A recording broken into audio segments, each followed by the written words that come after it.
ওই আবির্ভাবটা সবার ক্ষেত্রে কেউ এসে না ডাকলেও পায়, কারণ এত লোক ডাকছে তো, ওর মধ্যে কেউ কেউ চলে আসে, ওরাও কিন্তু বেনিফিটটা পেয়ে যায়। ঠাকুর এক জায়গায় বলছেন, কেউ কেউ আগুনটা জ্বালে, শীতকালে আমাদের দেশে গরিব মানুষ তো আগুন জ্বালে, আর অনেকে এসে বসে বসে উত্তাপটা নেয়। ঈশ্বরকে কি দেখা যায়? ভক্ত আবার জিজ্ঞেস করছেন মাস্টারমশাই। প্রথম বলছেন কী করে পাবো? জোর করে করতে হবে। তারপর বলছেন দেখা যায়, কেন দেখা যায় ইত্যাদি প্রশ্নগুলো করছেন। কারণ তখন সমাজের মধ্যে একটা বিরাট লোক, এক ধরনের লোক যারা একটু শিক্ষিত লোক, সবাই তারা ব্রাহ্ম সমাজই ছিল। কেন হিন্দু ধর্মটা খুব উইক হয়ে গেছিল, হিন্দু ধর্মটা কেউ ব্যাখ্যা করতে পারতো না, তেমন কোনো বই টইগুলো ভালো করে পাওয়া যেত না। স্বামী বিবেকানন্দের ভাই লিখছেন, তখন বই পাওয়া যেত না। যে বইটা ধর্মশাস্ত্র হিসেবে পাওয়া যেত ওটা হচ্ছে বাইবেল। তখন ওই শ্রীরামপুরের থেকে ওরা প্রিন্ট করতো, করে বাইবেলগুলো মোটা মোটা অক্ষরে বাংলায় লেখা, সেগুলো খুব দিত, ওইটাই লোকেরা পড়তো, ধর্মপুস্তক, বেশি অন্য পাওয়া যেত না। পরে একটা গীতা প্রেস বলে ভারতবর্ষে ওঠে, এবং তারা এই সব ধনী লোকেরা তারা পয়সা দিয়ে এই নানান রকমের ধর্মীয় বই তারা ওই প্রিন্ট করতেন এবং সারা দেশে দেশে অল্প পয়সায় বিতরণ করতেন। ওই গীতা প্রেস, শুনেছি গীতা প্রেসটাও নাকি উঠে গেল, কেন এখনকার যারা ধনী তারা আবার অন্যদিকে মন তাদের, সুতরাং তারা ওটা আর বেশি করছেন না। এই যে এখান থেকে ভগবান তিনি জিজ্ঞেস করছেন দেখা যায়, শ্রীরামকৃষ্ণ খুব পরিষ্কার বলছেন হ্যাঁ অবশ্য দেখা যায়। তারপরে বলছেন নিরাকার সাকার দুই দেখা যায়। তো হিন্দু ধর্মের এই যে দুটো দিক আছে, একটা হচ্ছে নিরাকার আর একটা হচ্ছে সাকার। এই যে মা দুর্গা সাকার মূর্তিতে দেখছি, এখন দেখলেই সঙ্গে সঙ্গে মায়ের দিকে, আর ঠাকুর বলছেন সেখানেতে ঈশ্বরের আবির্ভাব হবেই, যেখানে মূর্তিটা খুব সুন্দর, দেখলে চোখ ফেরানো যায় না, যেখানে যারা পুজোর উদ্যোগী হয়েছেন ওরা খুব নিষ্ঠা সহকারে পুজোটার উদ্যোগী হয়েছেন, আর যেখানে পূজারী আন্তরিকভাবে পুজো করছে সেখানে ঈশ্বরের আবির্ভাব হবেই। দুর্গাপুজোর আগে এটা মনে রাখতে হবে প্রেসিডেন্ট। তো এই যে তিনটে জিনিস যদি এক হয় তখন সেখানে ঈশ্বরের বা মায়ের আবির্ভাব হয়। কি সেটা? সবার মনের মধ্যে খুব আনন্দ হয়, সবার মনে হয় যে আমার বেশ প্রার্থনাগুলো মিটে যাচ্ছে, হয়ে যাচ্ছে। ওই আবির্ভাবটা সবার ক্ষেত্রে কেউ এসে না ডাকলেও পায়, কারণ এত লোক ডাকছে তো, ওর মধ্যে কেউ কেউ চলে আসে, ওরাও কিন্তু বেনিফিটটা পেয়ে যায়। ঠাকুর এক জায়গায় বলছেন, কেউ কেউ আগুনটা জ্বালে, শীতকালে আমাদের দেশে গরিব মানুষ তো আগুন জ্বালে, আর অনেকে এসে বসে বসে উত্তাপটা নেয়। সবাই মিলে তো জ্বালে না, একজন আগুনটা জ্বালে, কিন্তু বাকি সবাই এসে গরমটা পায়, উত্তাপটা নেয়। তেমনিভাবে যখন আপনারা এটা করছেন, অবশ্য আমি যা শুনেছি বিভিন্ন জায়গা থেকে, এই অঞ্চলের বিভিন্ন স্টেটের যে বাঙালিরা সব ওরা এই শিকাগোর পুজোতে আসতে চায়, ওদের খুব আনন্দ হয়। তখন আমার মনে হয় যে এই যে ঠিকভাবে ওখানে পুজোটাও হয়, ওখানে এই ভাবটাও হয়, কারণ এলেই আনন্দ হচ্ছে। তো আমাদের যখন আশ্রমে যাবেন, বুঝুন আর না বুঝুন, গেলেই বেশ ভালো লাগছে। তার কারণ হচ্ছে ওইটা, ঈশ্বরকে কি দেখা যায়? অবশ্য দেখা যায়। নিরাকার সাকার দুই দেখা যায়। সাকার চিন্ময় রূপে দর্শন হয়, আবার সাকার মানুষ তাতেও তিনি প্রত্যক্ষ করেন। এরপরেই একটা কথা যেটা মাস্টারমশাই খুব মোটা মোটা অক্ষরে লিখছেন, অবতারকে দেখাও যা, ঈশ্বরকে দেখাও তা। এই অবতারকে দেখা, ঈশ্বর রূপে যিনি এসেছেন, ঈশ্বর তিনি মানুষ রূপে এসেছেন, তাহলে কি ভগবানকে দেখতে ভগবান শ্রীরামকৃষ্ণ অবতার, তো তাকে কি ওই রকম, ঈশ্বরকে কি ওই রকম দেখতে? না, সেটা বলছে না, ওই গুণগুলো দেখতে হয়। অবতারের মধ্যে দিয়ে যে গুণগুলো প্রকাশিত হয় ওইটা হচ্ছে ঈশ্বর। কি গুণ? সেখানে এই জগতের প্রতি তার কোনো টান নেই। এই নয় যে উনি অস্বীকার করেন, কিন্তু বারবার বলেন যে এটার উপরে এত মন দেবার দরকার নেই। যখন আমি যে অবস্থায় রয়েছি ওইটুকুই, বেশিরভাগ মনটা দিতে হবে সেই ভগবানের দিকে, যেটা আমার আত্মা, আমার চৈতন্য। এই শরীরটা আমি জানতাম না পাবো বলে। হঠাৎ করে আমার এই শরীরের যে জন্মটা হলো, তারপরে এই শরীরটার সঙ্গে অ্যাসোসিয়েটেড হয়ে গেলাম, আর আমি মনে করতে লাগলাম এই শরীরটাই আমার। তারপরে মনে করলাম এই সংসারটা আমার, মনে করলাম এই সমাজটা আমার, তারপরে মনে করলাম এই দেশটা আমার, সবই তো আমি মনে করছি। এখন একটা যুদ্ধে একটা সৈন্য সে পাকিস্তানের হয়ে লড়ে যুদ্ধে মারা গেল, পরের জন্মে ইন্ডিয়ায় জড় গেল, আবার ইন্ডিয়ার সোলজার হলো, হয়ে আবার পাকিস্তানের সঙ্গে যুদ্ধ করতে গেল। এখন আমরা তো জানি না। এখন এই যে ভাবে বললে মনে হবে এটা কি একটা মজা হচ্ছে, কিন্তু তা নয়, সত্যি সত্যি তাই হয়। কয়েকজন লোক তারা একটা মন্দির দেখছে ওই রামেশ্বরে, আর মন্দিরের ওই কারুকার্য দেখে খুব প্রশংসা করছে, ইউরোপিয়ান খুব প্রশংসা করছে। শ্রী শ্রী মা শারদামণি দেবী তিনি ওখানে ওদেরকে দেখে তখন তিনি নিজেই নিজেকে বলছেন, সলিলোকাইজিং, নিজেই নিজেকে বলছেন, যারা এই মন্দিরটা তৈরি করেছিল তারাই আজকে এসে প্রশংসা করছে। আমরা দেখতে পাচ্ছি না, কিন্তু শ্রী শ্রী মা ওদেরকে দেখতে পাচ্ছেন যে গত জন্মে ওরাই ওই মিস্ত্রি হয়ে এই হয়ে সেই হয়ে করেছিল।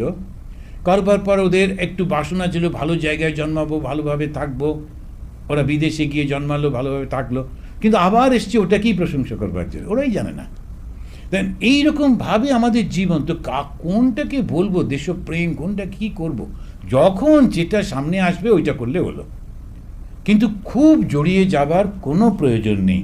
তো সেই জন্যই বলছেন যে চিন্ময় রূপে দর্শন হয়, আবার সাকার মানুষ তাতেও তিনি প্রত্যক্ষ হয়। এই অবতার, অবতার বলতে গিয়ে অবতারের একটা কনসেপশন যেটা নিয়ে খুবই মানে এই ফিলোসফিক্যাল ওয়ার্ল্ডে খুব তর্ক বিতর্ক চলে, যে কি করে ভগবান তিনি অবতার রূপে আসবেন, এটা কি সম্ভব? কিন্তু হিন্দুরা বিশ্বাস করে এটা সম্ভব। অন্যরা কি করলো, তারা একজনকেই শুধু বলল ইনি হচ্ছেন দ্য সান অফ গড, আর কেউ এটা হতে পারবে না। ভগবান তিনি আমাদেরকে পাঠিয়ে দিয়েছেন কেন, ব্যানিশ করেছেন কেন না, আমরা পাপ করে ফেলেছিলাম। কি পাপ কেউ জানে না, কিন্তু বলেন জায়গাটা বিরাট বড় পাপ করেছি, সেই পাপটাতে ভগবান খুব রেগে মেগে গেলেন, গিয়ে তিনি আমাদেরকে ব্যানিশ করে দিলেন। এটা একটা গোলমাল হয়ে গেল, ভগবানের নামে একটা দোষ দেওয়া হয়ে গেল। কেননা ভগবান যদি হন, তিনি কখনো ওই রকমভাবে কারোর উপর রাগ করেন না, সম্ভব নয়। যাই হোক, ওরা ওইভাবে ব্যাখ্যা করছে। এইবারেতে পাঠিয়ে দেবার পর মনে হলো ওরা তো পাপী হয়ে গেল, এখন এই পাপীদেরকে উদ্ধারও তো একটু করতে হয়, তো কী করা? তখন তিনি তার ছেলেকে পাঠালেন, the only begotten son of God. এই ফিলোসফিটা একটু দুর্বল ফিলোসফি, তার অনলি সান অফ গড তিনি পাঠাচ্ছেন। তো এই পাঠিয়ে তিনি তাদের মধ্যে দিয়ে করছেন, আচ্ছা আমাদের আপত্তি নেই, এই পর্যন্ত ঠিকই আছে। এবারে কমিউনিকেশন কি করে করবেন, যিনি সব থেকে বড় ভগবান, তিনি তাকে পৃথিবীতে এসে সঙ্গে কথা বলতে পারেন না, তখন ওরা মাঝামাঝি আর একজনকে রাখলেন, হোলি স্পিরিট। তার শরীর নেই কিন্তু তিনি আছেন, তো তিনি আসেন, এসে এর সঙ্গে যোগাযোগ করেন, কিন্তু ওর মাধ্যমে সবাইকে যেতে হবে। এই কথাটা কে বলল? তখন ওরা বলছেন, ওই জিসাজি বলেছেন, I am the way, I am the path. সে তো কৃষ্ণও বলছেন, সর্বধর্মান পরিত্যাজ্য মামেকম শরণম ভজ। যিশুর আগেই বলেছেন উনি, তাহলে আমরা আগের জনের কথা না মানবো কেন? এখন এইসব নিয়ে এটা খুবই উৎপাত হয়ে দাঁড়ায়। যেটা তোমার পছন্দ করো, কথাটা হচ্ছে তোমার যেটা পছন্দ করো, ওনাকে ভালো লাগে বেশ, তো এখানে ভালো লাগে ভালোই তো। এখন কেউ কেউ তারা বলে, মহারাজ আমাদের সর্বপ্রিয়ার বক্তৃতা শুনতে খুব ভালো লাগে, বেশ তো ভালো না, আপনারটাও ভালো লাগে, সেটাও খারাপ কি, মাঝে মাঝে শুনবেন, অসুবিধে কি? এখন খুব সুন্দর খাওয়া দাওয়া হচ্ছে, মাঝে মাঝে একটু চাটনির দরকার হয়, আচ্ছা আমারটা, তখন সেটাতে কোনো অসুবিধা হবে না। কিন্তু কথাটা হচ্ছে আপনি শুনে শিখতে হবে, শিখে নিজেকে পরিবর্তন করতে হবে। আর এইখানেই সেটা ঠাকুর বলছেন, ওই পরিবর্তনটা কে ঘটিয়ে দিতে পারে? অবতার। অবতারে কীরকম? তখন ওখানে বলছেন, অবতার তিনি যখন আসেন সত্য গুণের আকার নিয়ে আসেন, সত্যগুণের আকার নিয়ে। সত্যি সত্যি জন্ম হয় না।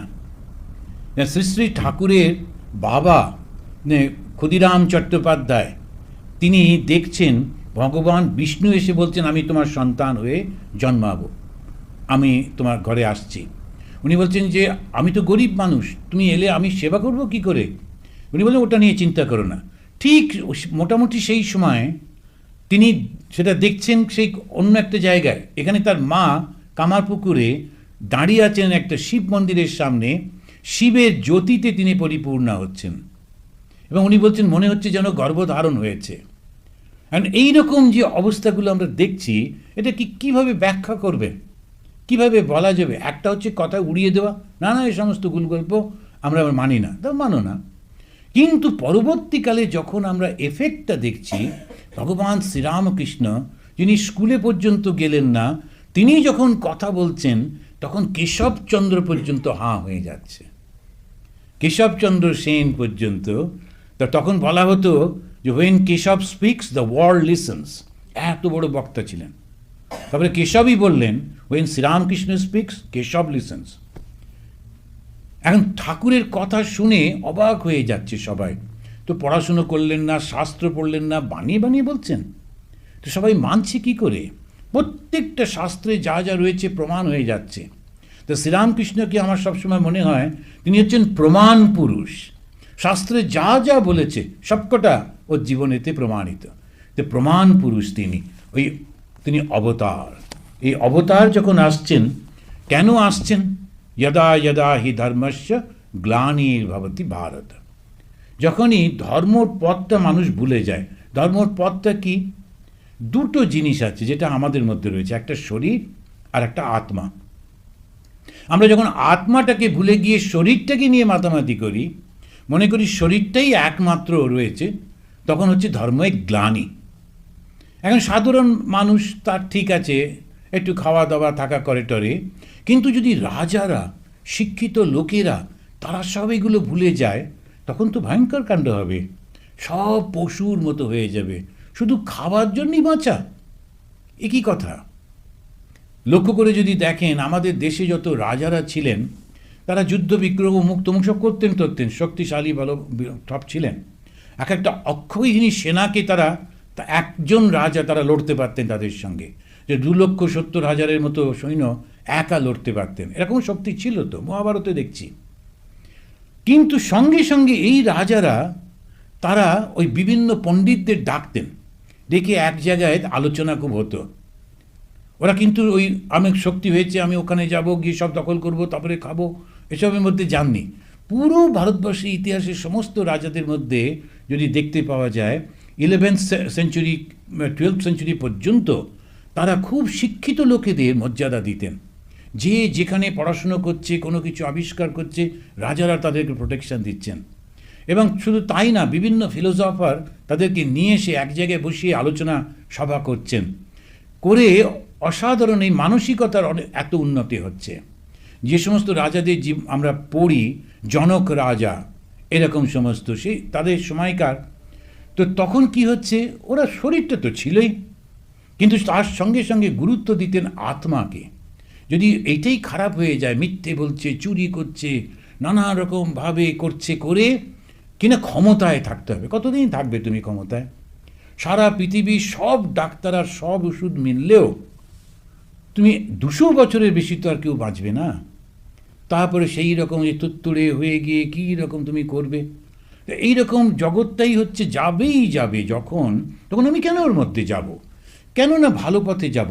ওই একটা চলে গেল ধর্মের দিকে, আর একটা চলে গেল অধর্মের দিকে। যখনই আমরা বলি যদা যদা হি ধর্মস্য গ্লানি, তখন মনে করি বোধহয় অন্য ধর্ম এসে গেল, অমুক, ওসব কিছু না। যখন শ্রীকৃষ্ণ বলছেন তখন অন্য ধর্ম কোথায়? অন্য মানুষই বা কোথায়?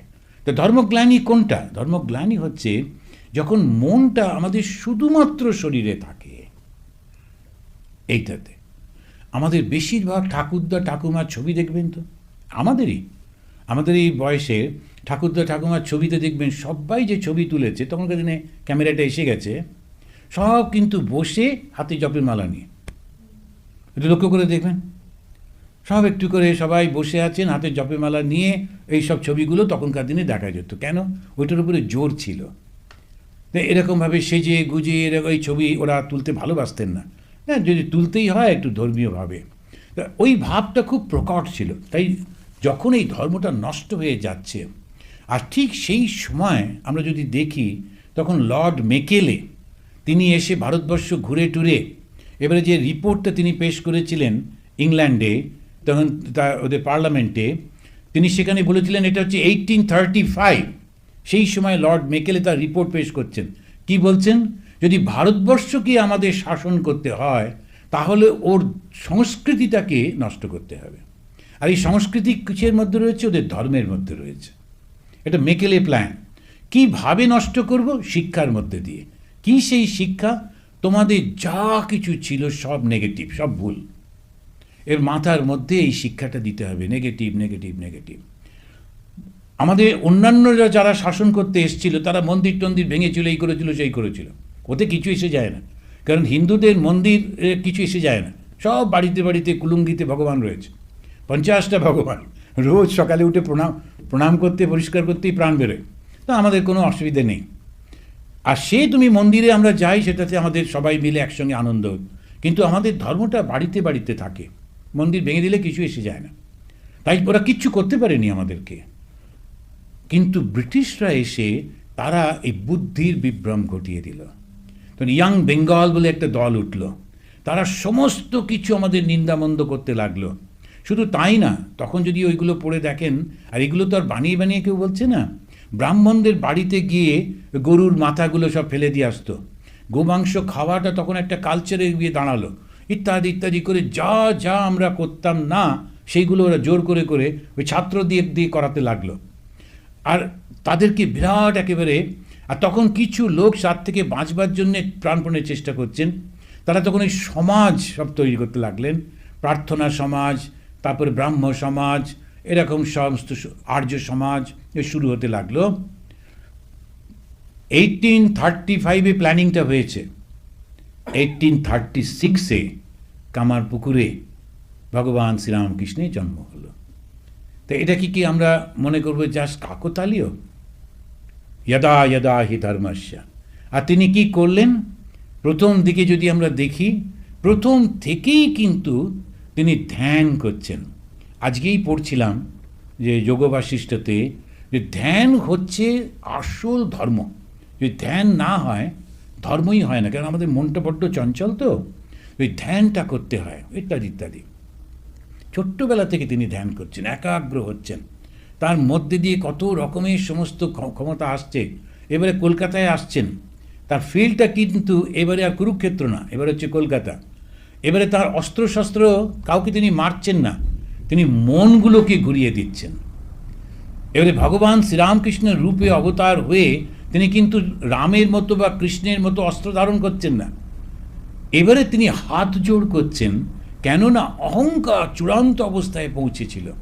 সেই অহংকার থেকে মানুষকে বাঁচাবার জন্যে এই যে সুনীল গঙ্গোপাধ্যায় সেই সময় এইসব বইগুলো দেখা যায়, ওই বাঙালি জমিদাররা তারা ওই বেড়ালের বিয়েতে বা পায়রার ওড়াবার জন্যে কী টাকা খরচা করতেন। তারপরে শোনা যায় একজন, সে আর একজন এনে, খুব নামি একজন বাইজিকে এনেছিলেন বেনারস থেকে, এনে নাচ টাচ হয়েছিল, তো খুব কলকাতায় তার নাম হয়েছে। তার অপোনেন্ট আর একজন জমিদার, তিনি বলেন ও শুধু বাইজি, আমি ওই বাইজিকেই আনাবো, সন্দেশের ওপর নাচবে বলে সে নাকি কয়েক টন সন্দেশ করেছে, 20,000 টন 20-100 টন এরকম একটা কিছু করেছিল। বিরাট সন্দেশের উপর দামি কার্পেটের উপর ওই বাইজি নাচবে। আচ্ছা, কীরকমভাবে নষ্ট! তো এইরকমভাবে সমস্ত কিছু করতেন, কেন? অহংকার। তাই অহংকার দেখাতে এরা সমস্ত এরকম হয়ে গেছিলেন। সেখানে শ্রীরামকৃষ্ণদেব আসছেন, আর কি বলছেন?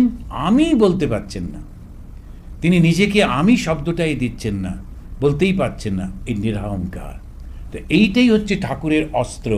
তুমি কাকে আমি বলছো? এই শরীরটাকে, শরীরটার আছেটা কি?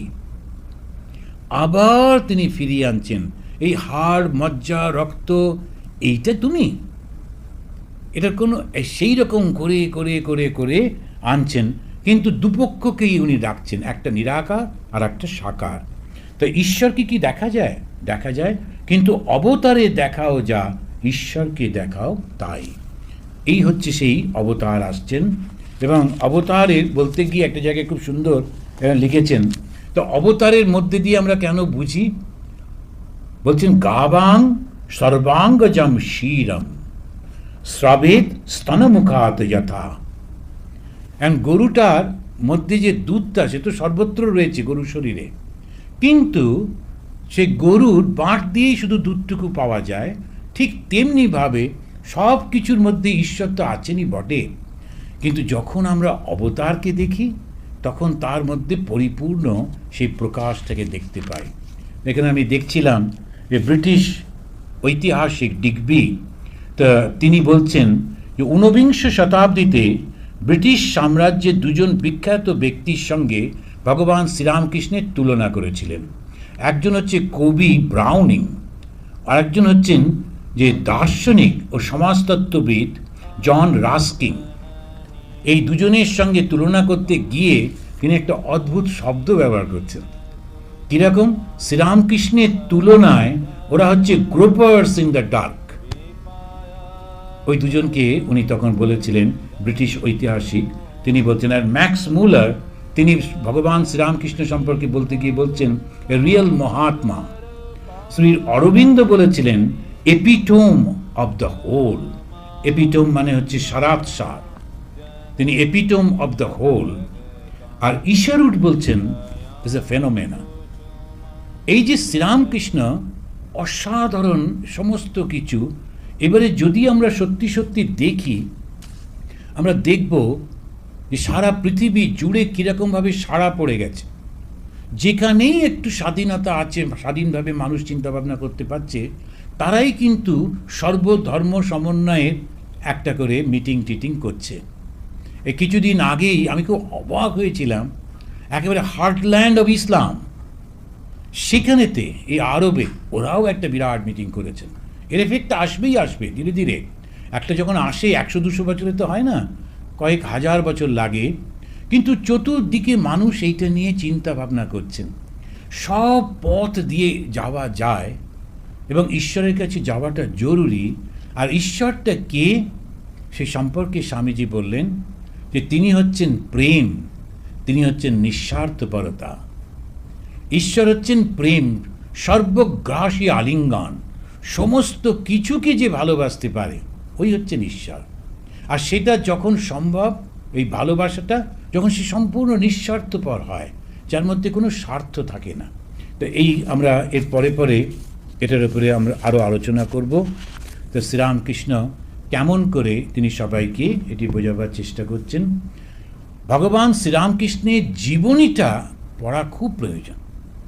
তখন দেখা যাবে কেমন করে ছোট ছোট ঘটনার মধ্যে দিয়ে, ছোট ছোট অবস্থার মধ্যে দিয়ে একটা বিশাল মানুষের আমরা দেখতে পাচ্ছি।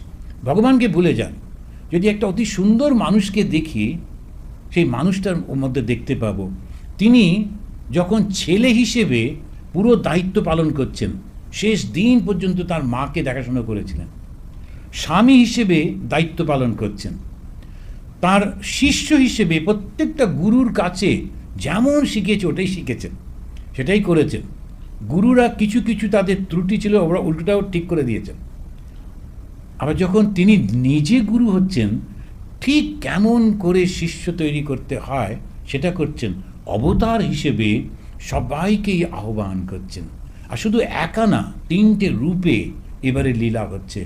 একটা হচ্ছে ভগবান শ্রীরামকৃষ্ণ স্বয়ং, আর একটা মা শারদামণি দেবী, আর একটা স্বামী বিবেকানন্দ। ইন্টেলেকচুয়াল পিপলরা মা শারদামণি দেবীর জীবনী বা বাণী পড়লে একেবারেই ইমপ্রেসড হয় না, ওই জন্য তার জন্য স্বামী বিবেকানন্দ যুক্তি দিয়ে বিচার দিয়ে বুঝিয়ে দিচ্ছেন। আর শ্রী শ্রী মার কাছে যারা অত যুক্তি বিচার পারে না, তখন মা বলছেন তোমার যখন কেউ থাকবে না কাছে, যখন তুমি অত্যন্ত বিপদের মধ্যে রয়েছ, তখন নিশ্চিত জানবে তোমার একজন সত্যিকারের মা আছেন। পাতানো নয়, গুরুপত্নী হিসেবে নয়, সত্যিকারের মা। একবার যে মা বলে ডাকবে তাকে আমি ফেরাতে পারবো না। পুরো দ্বারটা খুলে দিয়েছেন। শুধু 2টো জিনিস আমাদের এখন দরকার, একটু বিশ্বাস আর একবার ডাকা আন্তরিকভাবে। আসুন আমরা এটা শেষ করি ঠাকুরের প্রণাম মন্ত্রটা করে। নিরঞ্জনম নিত্যম অনন্তরূপম ভক্তানুকম্পা धृतविग्रहं वै ईशावतारं परमेशमिड्यं तं रामकृष्णं शिरसा नमामः। ॐ शान्ति शान्ति शान्तिः।